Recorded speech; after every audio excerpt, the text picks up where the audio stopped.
What if the Garden of Eden, the birthplace of humanity, isn't just a legend, but a secret deliberately erased from history? In Genesis, the Bible describes a perfect garden where humans once lived in harmony with God. Yet why is there no single line pinpointing its exact location? Was the Garden of Eden's whereabouts intentionally hidden, or has it vanished into a realm beyond our reach? Today we embark on a journey to uncover the clues buried in the Bible, from mysterious rivers to ancient texts, to explore whether the Garden of Eden was real. We'll dive into theories about a place that might have stood at the heart of civilization and ideas suggesting it exists in a spiritual dimension. This isn't just a story about a garden. It's about humanity's deep longing to return to where we truly belong. By the end of this video, you won't just unravel the mysteries of the Garden of Eden. You'll discover a truth that could change how you see yourself. A new perspective on the meaning of loss and the quest to reclaim paradise. If this mystery intrigues you, hit that like button now. Subscribe and ring the bell to catch our next discoveries. In the comments, share your thoughts. Do you believe the Garden of Eden still exists somewhere on Earth? Or is it a place only faith can find? Let's dive in. Imagine a place where everything began, a perfect garden where humanity once walked with the Creator, free from fear or pain, in absolute harmony. But then that place vanished as if it never existed. In Genesis chapter 2, the Bible offers a rare but haunting clue. A river flowed out of Eden, splitting into 4 branches: Pishon, Gihon, Tigris, and Euphrates. Here's the question that stops us in our tracks. If the Bible meticulously names these 4 rivers, why have 2 of them, Pishon and Gihon, disappeared from the world's maps like a secret wiped clean? Could this be the key to finding the lost paradise, or a sign of a greater purpose to conceal the most sacred place in human history? These rivers are no mere detail. In the ancient world, rivers were the lifeblood of civilizations, sustaining life itself. The Bible's description of a river dividing into 4 suggests that Eden was not just a spiritual image, but a physical location, one that could be identified. The Tigris and Euphrates still flow today, winding through modern Iraq, a land known as the cradle of civilization. But Pishon and Gihon remain an unsolved puzzle. Some scholars propose Pishon might be the Karun River in Iran, an ancient waterway that once coursed through fertile plains near the Persian Gulf. Others link Pishon to a dried-up river in the Arabian Peninsula, where lush oases once thrived. Gihon, meanwhile, is speculated by some to be the Nile, tied to the land of Kush, often understood as Ethiopia or Sudan. Yet no ancient map or archaeological record confirms their exact locations. The disappearance of Pishon and Gihon is more than a geographical enigma. It's an invitation to dig deeper. Why does the Bible provide specific names only to leave us lost in the maze of time? Are these rivers a deliberately obscured map, or traces of a place erased from reality? Imagine this. If you could trace the flow of these 4 rivers, would you find the gates of paradise, or merely waters leading to a deeper secret? These rivers, like threads to a forgotten treasure, mark the starting point of our journey today. If the Garden of Eden was real, Mesopotamia, the land between the Tigris and Euphrates rivers, stands as the leading candidate for its location. Known as the cradle of civilization, Mesopotamia gave rise to ancient cultures like Sumer, Akkad, and Babylon, flourishing in a region of unparalleled richness. Genesis mentions Havilah, where there is gold, in Assyria, bolstering the theory that Eden lay here. Havilah, scholars suggest, could be a region in southern Iraq or the Arabian Peninsula, famed for its gold mines, precious stones, and aromatic resins in antiquity. Assyria, a mighty kingdom, stretched across northern Mesopotamia, encompassing parts of modern Iraq and Syria. These names aren't fictional. They appear in ancient texts, from Sumerian clay tablets to Babylonian maps, proving they were real historical places. What makes Mesopotamia the focal point of this hypothesis? The answer lies in its extraordinary fertility. In ancient times, the land between the Tigris and Euphrates was a veritable paradise, with fertile alluvial plains ideal for agriculture. Archaeologists have uncovered evidence of a sophisticated network of canals, transforming this region into a lush garden amid an arid desert. The Sumerian epic of Gilgamesh, one of the oldest recorded stories, describes a mythical garden where humans and gods once coexisted in harmony, an image strikingly reminiscent of the Garden of Eden. These tales aren't mere legends. They reflect a collective memory of a primal place where life began. One compelling theory places Eden near the confluence of the Tigris and Euphrates, close to the Persian Gulf. Geological studies reveal that thousands of years ago, this area was a vast, waterlogged plain with ancient river branches that could correspond to Pishon and Gihon. Some scientists even suggest this now submerged floodplain, largely beneath the Persian Gulf, was once a thriving oasis, matching the Bible's Garden of Eden description. However, not all clues align perfectly. Some scholars propose Eden might lie northward, near the Zagros Mountains in Iran or the Armenian highlands where major rivers originate. These regions, with their hilly terrain and abundant water, also fit the image of a garden nurtured by rivers. Yet these clues remain fragmented, like a puzzle never fully assembled. Are we searching in the right place, or do these rivers point to a mystery far greater? If the Garden of Eden once stood in Mesopotamia, what caused it to vanish without a trace? The answer may lie in a catastrophic event recorded in the Bible, the Great Flood. According to Genesis, this deluge didn't just engulf the world, it reshaped the Earth's surface entirely. Mountains rose, rivers shifted, and fertile lands may have been buried under layers of mud, sand, and time. If Eden was a specific location, sustained by 4 rivers, the Great Flood could have obliterated all evidence of it, turning paradise into a faint memory preserved only in sacred texts. Scientists have found evidence of massive floods in Mesopotamia, particularly around 2900 BCE. At archaeological sites like Ur, Kish, and Shuruppak, thick layers of flood sediment have been uncovered, indicating large-scale inundations that devastated the region. While not necessarily a global flood as described in the Bible, these events were powerful enough to alter river courses and erase fertile areas. A prime example is the Persian Gulf. Geological research shows that 6,000 to 8,000 years ago, this area was a dry floodplain with ancient rivers flowing through it, before rising sea levels submerged it. Could Pishon and Gihon have been part of this river system, now buried beneath the sea? But the Great Flood was more than a physical event. In biblical tradition, it carries profound spiritual meaning, a divine judgment on humanity's fall, yet also a chance to renew the world. If Eden was the heart of communion between God and humanity, its concealment after the flood might be part of a divine plan. Consider this. Did God intentionally let this paradise be submerged to protect it from fallen humanity? Or is the flood a reminder that rediscovering Eden requires more than digging tools? It demands a transformation of the heart? These questions pull us deeper into the mystery, hinting at a new dimension where Eden may no longer exist on any map. In the quest to find the Garden of Eden, archaeologists have delved deep into Mesopotamia, and their findings are nothing short of astonishing.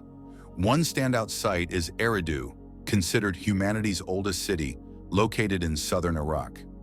Sumerian mythology claims Eridu was where the gods created humans, a story eerily similar to the biblical account of Eden. At Eridu, archaeologists unearthed an ancient temple built atop even older ones, as if this place held sacred significance across millennia. Sumerian texts describe Eridu as a hub of life and creation, with verdant gardens fed by rivers, an image that powerfully echoes the paradise of Genesis. Modern technology has opened new doors in this search. Satellite imagery has revealed traces of ancient riverbeds in southern Iraq, particularly near the Tigris-Euphrates confluence. These rivers, now mere faint lines on screens, once flowed through fertile lands where humanity's first civilizations thrived. A particularly intriguing area is the Awar marshlands of southern Iraq, a UNESCO World Heritage Site. With their rich biodiversity and abundant water, these marshes are seen by some researchers as remnants of an ancient garden, possibly where Eden once stood. Geological studies suggest this region was once a vast, waterlogged plain, with river branches that could align with Pishon and Gihon. But the search extends beyond Iraq. Researchers have also turned to the Zagros Mountains in Iran and the Armenian highlands, where rivers like the Tigris and Euphrates originate. Here, archaeological sites reveal early farming communities living in fertile valleys with ample water. Some scholars even propose that Havilah might refer to a region in the Arabian Peninsula where gold and gemstone mines were worked in antiquity. Yet despite these discoveries, no site has been confirmed as Eden.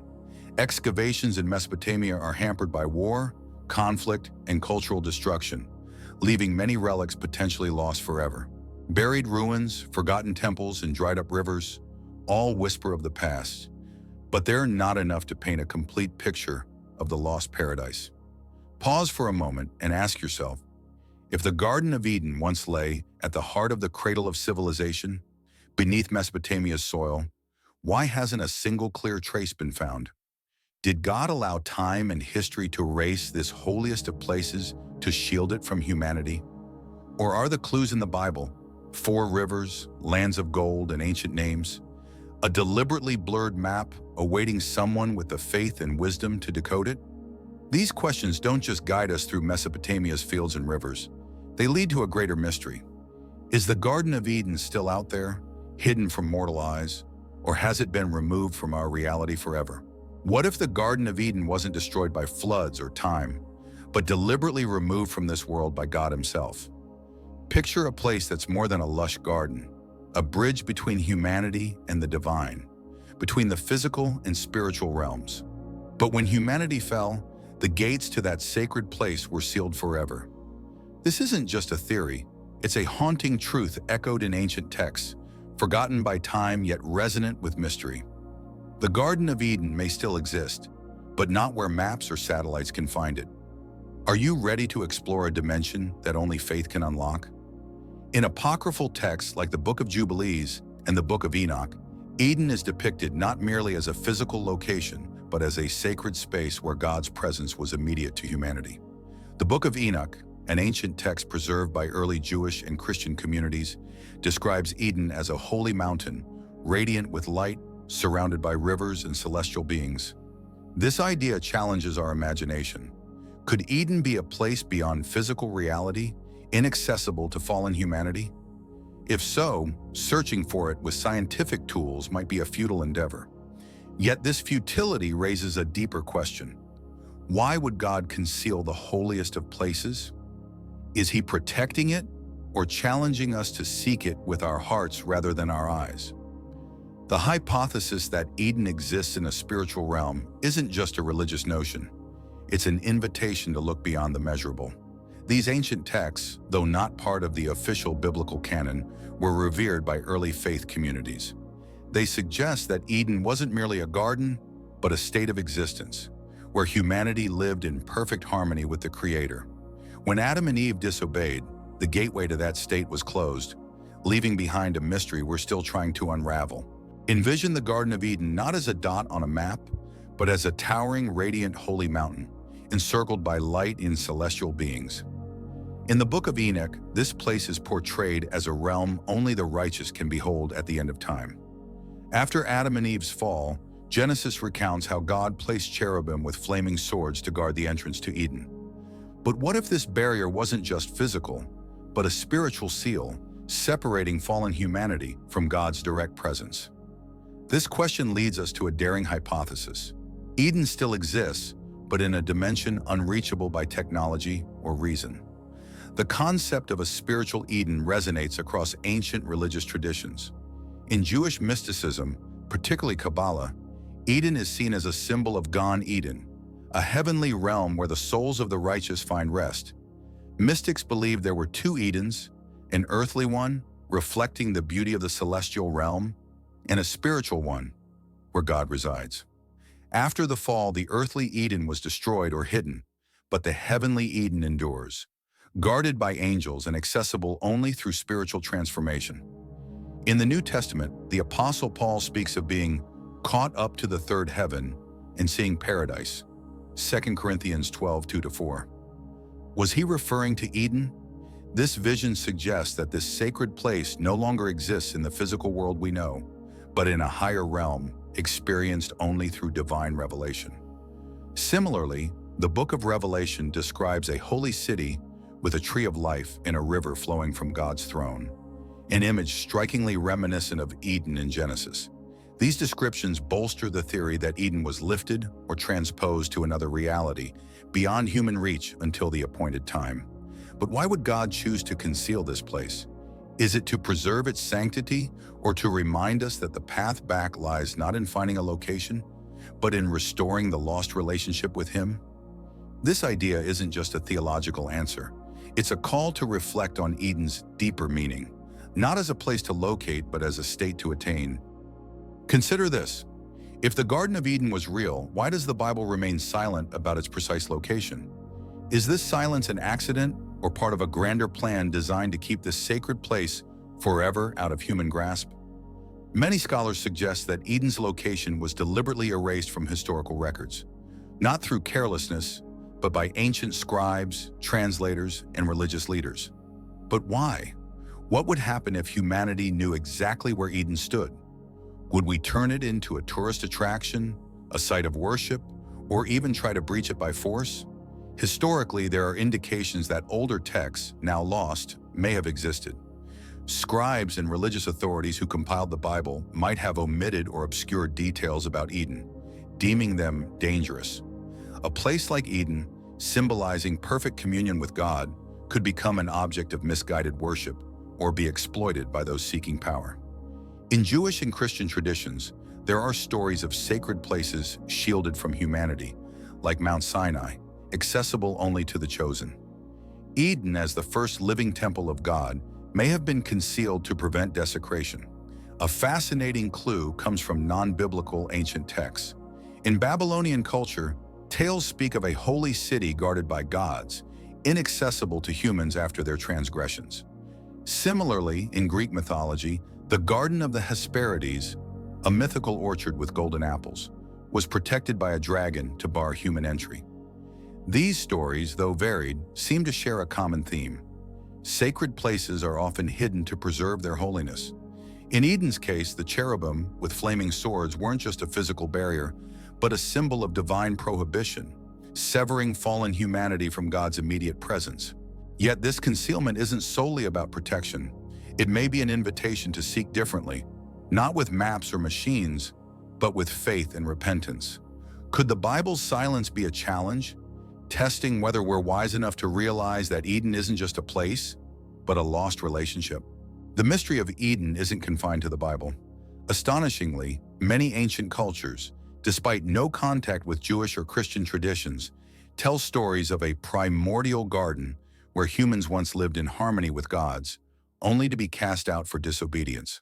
Could this be evidence that Eden is a collective memory of humanity, etched into our souls from the dawn of time? In Sumerian culture, the Epic of Dilmun describes a mythical land free of disease, death, or suffering, where humans dwelt in harmony with gods. Dilmun, often linked to a region near the Persian Gulf, shares striking parallels with Eden, a fertile place, nourished by rivers and a center of creation. In Egyptian mythology, the Field of Reeds is a paradise where the souls of the righteous live eternally in peace. Even in Indian traditions, Vedic texts speak of a golden age when humans and gods coexisted in a world without pain. These stories, though distinct in detail, seem to share a common thread. Humanity once had a perfect home, but lost it through disobedience or ambition. This similarity suggests that Eden isn't just a biblical tale, but an archetypal truth, imprinted in humanity's collective memory. But why do these cultures share such stories? Do they stem from a real event or reflect an innate human longing for a place we feel we belong to? In the biblical context, Eden is more than a garden. It's a symbol of perfect communion between God and humanity. Its loss wasn't just a geographical event, but a spiritual rupture, marking the start of a long journey to reconnect with the Creator. These ancient tales from Sumer to Egypt are echoes of that loss, as if humanity is still searching for an Eden they've never seen but always yearned for. Pause and reflect. If the Garden of Eden lies beyond maps, unreachable by satellites or shovels, could it be waiting for us in a place only faith and heart can touch? The clues in the Bible, the stories from ancient cultures, and the idea of a sealed sacred place all point to a deeper truth. Eden isn't just a location, but a promise. But what is that promise, and how can we return to what we've lost? Have you ever felt a deep void in your soul, a yearning for a place you've never seen yet, feel you've lost? If so, you're touching the mystery of the Garden of Eden. What if the real question isn't where is Eden, but how do we return to it? Imagine this. Eden isn't just a verdant garden or a point on a map. It's a symbol of perfect communion with God, a state that each of us, consciously or not, longs to reclaim. This journey doesn't begin with a compass or satellite imagery, but with a profound question. Are you ready to transform yourself to return to the place humanity once called home? This idea reshapes how we view Eden. Throughout history, humanity has poured sweat and passion into searching for a physical location. But perhaps the Bible's message isn't about coordinates, it's an invitation. As described in Genesis, Eden was where humans lived in God's direct presence, free from sin or separation. When Adam and Eve were expelled, they didn't just lose a garden, they lost an intimate relationship with the Creator. The journey back to Eden, therefore, isn't about digging earth or tracing rivers. It's about restoring that broken bond. This question isn't merely theological, it strikes at the core of human experience. Deep within, we all carry a nostalgia for a perfect state, a place where everything makes sense. Philosophers, from Plato to modern thinkers, have spoken of an innate memory in the human soul, a sense that we belong to a better realm. In this context, Eden isn't just a biblical story, it's a symbol of humanity's deepest longing, to return to harmony, truth, and eternal love. Picture the Bible as a grand story, a perfect circle beginning in paradise and an ending with its return. In Genesis, the Garden of Eden is the starting point, where humans walked with God untouched by shame or suffering. But when the fall occurred, the garden's gates closed and humanity embarked on a long, challenging journey. Yet the Bible doesn't end with loss. In Revelation, the final chapter unveils a breathtaking vision, a holy city with a river flowing from God's throne, flanked by the tree of life bearing fruit each month. Could this be Eden restored? This imagery is no coincidence. Revelation 22, 1-2 paints a scene nearly identical to Eden in Genesis. A river, the tree of life, and God's presence. But there's a crucial difference. This holy city is unbound by the fall. No cherubim with flaming swords, no expulsion. Instead, it's an eternal paradise for those redeemed. This vision reveals that Eden wasn't destroyed. It was preserved, awaiting its reappearance in a new glorified form. Jesus also hinted at this restoration in his teachings. In the Gospels, he often used Edenic imagery to describe the kingdom of God: fruitful trees, living springs, and harmony among creatures. Matthew 13, 31-33, John 4:14. When he spoke of the meek inheriting the earth, Matthew 5:5, he pointed to a future where humans return to their original state, dwelling in God's presence. These images aren't just metaphors. They're promises that what was lost in Eden will be restored, not by human effort, but through God's grace. The Bible's arc, from Genesis to Revelation, is a tale of loss and redemption. Eden is both the starting point and the ultimate destination. This prompts us to ask, is the search for Eden about finding a place or about transforming ourselves to be worthy of re-entering that paradise? Why was the Garden of Eden hidden? This isn't just a geographical puzzle, it's an invitation to ponder God's plan. If Eden symbolizes communion with the Creator, its erasure from maps may carry a deeper meaning. Humanity must learn to value what was lost to reclaim it. Consider this. If you knew exactly where Eden was, what would you do? Would you dig, build a shrine, or turn it into a destination? But if Eden isn't a place to find, but a state to achieve, its concealment is a lesson.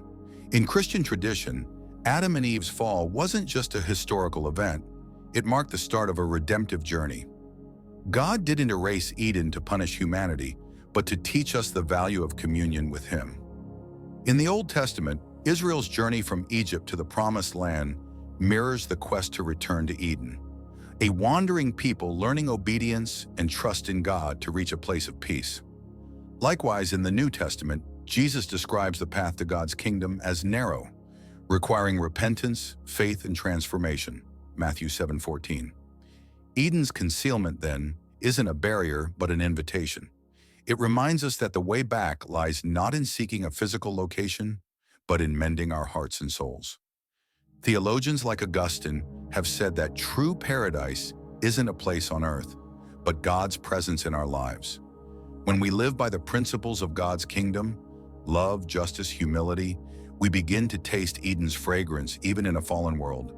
But to truly return, we need more than desire. We need transformation, a spiritual rebirth to become worthy of that sacred place. Take a moment to reflect. Why, despite living in a world of technology and progress, do we still feel an emptiness, a nostalgia for a place we've never seen? This isn't just personal. It's humanity's profound longing, a faint memory of Eden. Deep inside, each of us senses we belong to a better place, a world where everything is harmonious and meaningful. Could this be Eden's imprint, etched into our souls from the beginning? This longing isn't unique to the Bible. Philosophers and poets across ages have spoken of a primordial loss. In Western philosophy, Plato described humans as souls trapped in the material world, yearning to return to an ideal realm. In literature, tales of lost paradises abound, from John Milton's Paradise Lost to folk legends of mythical lands. Even in modern psychology, Carl Jung discussed collective memory. Images and ideas pass through generations, as if humanity shares a dream of a golden age. In the biblical context, this longing is explained as a reminder of the fall. When Adam and Eve were cast out, they didn't just lose Eden, they lost direct connection with God. The entire biblical narrative, from Abraham to Jesus, is a journey to restore that bond. Every prophecy, miracle, and teaching of Jesus is a step toward bringing humanity back to its original state. Eden, in this sense, isn't just a place in the past, but a promise of the future, calling us to live worthy of that paradise. This longing also explains why we endlessly seek meaning. Despite building grand cities or conquering technological heights, an unfillable void remains. It's Eden's call, reminding us our true home lies not in this world, but in God's presence. How do we answer that call? The answer lies in a spiritual journey, learning to love, forgive, and live by the Creator's will. Pause and ask yourself, have you ever felt an emptiness in your heart, as if searching for a place you've never seen but always longed for? Could that be the echo of Eden, a deep memory of a home humanity lost? Eden isn't just a biblical story, it's a reminder that we were made for something greater, a communion only faith and transformation can restore. But are you ready? Ready to walk the narrow path, seeking not a place, but a state of harmony with God? The quest for Eden doesn't end with rivers or mountains, nor with ancient texts or spiritual theories. It leads to a deeper truth. Eden is God's promise that those who persevere, who seek with their hearts, will return to where they belong. The Garden of Eden is more than a lost garden. It's a symbol of communion with God, a promise of restoration we're all invited to embrace. Though hidden from maps, the Bible shows that paradise awaits, not through shovels or satellites, but through a transformed heart. The search for Eden is a journey to rediscover ourselves, to live worthy of the place we were created for. How do you feel about Eden? Is it a real place or a spiritual state you're seeking in life? Share your thoughts in the comments. We'd love to hear your story. If this video sparked reflection, hit like and share it with those who love biblical mysteries. Subscribe and ring the bell for our latest videos, where we'll keep exploring inspiring stories. Thank you for watching. Join us next time as we continue seeking truth and meaning. See you soon, and may you find light on your path.